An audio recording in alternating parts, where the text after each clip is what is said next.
যুদ্ধ পরিস্থিতি ইরানে। একদিকে সুপ্রিম লিডার আয়াতোল্লাহ আলী খামেনি বিরোধী বিক্ষোভ, অন্যদিকে বিক্ষোভকারীদের উপর দমন পীড়ন ইরান সরকারের, যা নিয়ে আমেরিকার ব্যবস্থা নেওয়ার হুঁশিয়ারি। ক্রমবর্ধমান উত্তেজনার মধ্যে মার্কিন হামলার ভয়ে আকাশসীমা বন্ধ করেছে ইরান। এই অবস্থায় ইরান এবং তার চারপাশে উড়ানপথ বদলের সিদ্ধান্ত নিল এয়ার ইন্ডিয়া। এর জেরে উড়ানে বিলম্বের পাশাপাশি বাতিল হচ্ছে বহু বিমান। বর্তমান পরিস্থিতিতে যাত্রীদের প্রতি বিমান সংস্থার পরামর্শ, শেষ মুহূর্তের আপডেট দেখে তবেই বিমানবন্দরে আসুন। প্রশ্ন উঠছে, ইরানে আটকে পড়া ভারতীয়রা কিভাবে দেশে ফিরবেন? এক্স হ্যান্ডেলে এয়ার ইন্ডিয়ার তরফে বিবৃতিতে বলা হয়েছে, উদ্ভূত পরিস্থিতির কারণে ইরানে আকাশসীমা বন্ধ করে দেওয়া হয়েছে। যাত্রীদের নিরাপত্তার কথা বিবেচনা করে এই অঞ্চলের আকাশসীমার উপর দিয়ে যাতায়াতকারী এয়ার ইন্ডিয়ার বিমানগুলি এখন বিকল্প পথ ব্যবহার করছে। এর জেরে বিলম্ব হতে পারে, কিছু বিমান বাতিল হতে পারে বলেও যাত্রীদের সতর্ক করা হয়েছে।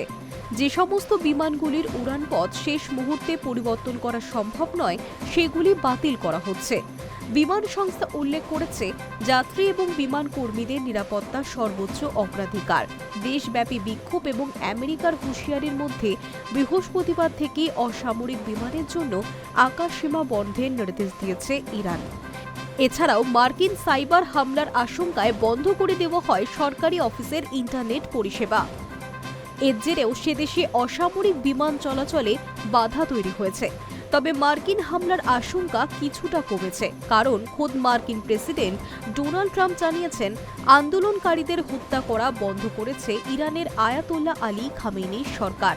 তবে এই বিষয়ে এখনো পর্যন্ত মুখ খোলেনি তেহরান। কিন্তু ট্রাম্পের এই দাবির পরই প্রশ্ন উঠছে, তাহলে কি মার্কিন চাপেই পিছু হটল ইরান? এদিকে অবিলম্বে ইরান ছাড়তে ভারতীয় নাগরিকদের নির্দেশ দিয়েছে তেহরানের দূতাবাস। ইরান ছাড়ার জন্য জরুরি নথিপত্র হাতের কাছে রাখতে বলা হয়েছে ভারতীয়দের। যে কোনো সমস্যায় তেহরানের ভারতীয় দূতাবাসের সঙ্গে যোগাযোগ করতেও বলা হয়েছে ওই নির্দেশিকায়। হেল্পলাইন নম্বর এবং ইমেলও দেওয়া হয়েছে দূতাবাসের তরফ থেকে। এখানে প্রশ্ন, ইরানি আকাশ সীমা বন্ধ, এয়ার ইন্ডিয়া বাতিল করেছে উড়ান, তাহলে কোন পথে ইরান ছাড়বেন ভারতীয়রা? উল্লেখ্য, মঙ্গলবারই মার্কিন নাগরিকদের ইরান ছাড়তে নির্দেশ দিয়েছিল আমেরিকা। মার্কিন প্রেসিডেন্ট ডোনাল্ড ট্রাম্প আগেই জানিয়েছিলেন, প্রয়োজন পড়লে ইরানে হামলা চালাতে দ্বিধা করবেন না তিনি।